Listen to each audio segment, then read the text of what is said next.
For the first time you're doing journalist character. అవునండి. అవును. అసలు జర్నలిస్టులు అంటే నీకు కోపమా, ఇష్టమా, అభిమానమా? నేను ఎప్పుడైనా మీ మీద కోపం చూపిస్తాను. ఇన్ జనరల్గా అభిమానమే. అంటే అన్నపూర్ణ సెక్టర్ అంటేనే దాంట్లో జర్నలిస్టులకి ఎప్పుడు కూడా అక్కినేని నాగేశ్వరరావు దగ్గర నుంచి మాకు ఆయన గుండెల్లో ప్లేస్ ఇచ్చారు. That's a great experience for us. కాకపోతే డౌన్ ది జనరేషన్ జర్నలిస్టులు మార్పులు చేర్పులు అన్నీ జరిగాయి. ఇప్పుడు ట్రెండ్స్ వేరేగా ఉన్నాయి అన్నీ కూడా. మేము రాయడానికి కొన్ని ఆలోచించేవాళ్ళం, ఇప్పుడు అసలు రాయడానికి దేనికి ఆలోచించట్లేదు. బాగానే ఫ్రాంక్ ఉన్నారు. మీరు ఈ జనరేషన్ హీరో కాబట్టి అసలు how do you look at the profession of journalism? Firstly journalist అంటే నాకు చాలా respect. Mainly one is because of the industry I come from. ఒక ఫిల్మ్ ఇండస్ట్రీకి జర్నలిస్ట్ అంటే చాలా ముఖ్యం. We go hand in hand అని చెప్పాలి. Exactly. As a family we support each other, we complement each other. So అలా చూస్తాను. And దూత చేసేటప్పుడు కూడా నాకు ఒక జర్నలిస్ట్ వెనకాల వాళ్ళ ప్రాసెస్ ఏంటి, వాళ్ళు చేసే హార్డ్ వర్క్స్, వాళ్ళ లైఫ్ ఎలా ఉంటుంది, వాళ్ళ లైఫ్ స్టైల్ ఎలా ఉంటుంది, ఇవన్నీ తెలుసుకోవటం జరిగిందండి. Okay. So this interested me a lot more and also inspired me a lot అండి ఫర్ ద క్యారెక్టర్ సాగర్ దూత. ఓకే. ఇప్పుడు విక్రమ్ గారు అయితే బికాస్ తెలుగు బాగానే మాట్లాడుతున్నారు కానీ తమిళ్ బేసు, మలయాళం బేసు, అక్కడ మనకున్న ఆంక్షలు కూడా ఉండవు. తమిళ్ పత్రికల్లో they are deliberate in writing few things. మాలాగా మేము కొంచెమైనా మాకు రిస్ట్రిక్షన్స్ ఉన్నాయి. అవును, మీకు అక్కడ ఏమి ఉండవు. కేరళ అసలు you can write about anyone. Political satire is the most powerful thing there in Kerala.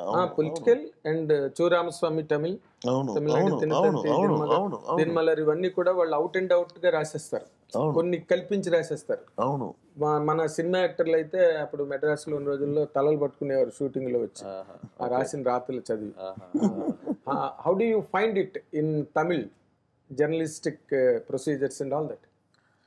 It's honestly, I've been here more and in the last, thankfully, I've been here more in the last 10 years. So Tamil, I'm not aware, honestly. And yeah, but journalism in general, and I think everywhere, I think it's one of the most important pillars of democracy. I think democracy law, journalism is, like how we are, who will guard the guards, and I think everywhere, I think Indian journalism has had huge transformations from television now into going into digital. It's into infinite models. Oh no, it's keeping it is it's gone, and we have to see. I'm sure there's going to be other things in the future. అంటే ఇప్పుడున్న రోజుల్లో మీరు జనరల్గా మనం ఎదురుగుండా కనిపించినప్పుడు జర్నలిస్టులని చాలా గౌరవించడం, మర్యాద చేయడం, అభిమానించినట్టు నటించడం ఇవన్నీ జనరల్గా జరిగేవి.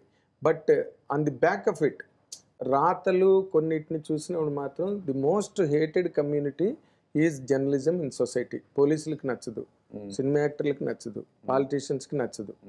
ఇది ఒక ట్రెండ్ జరిగేది.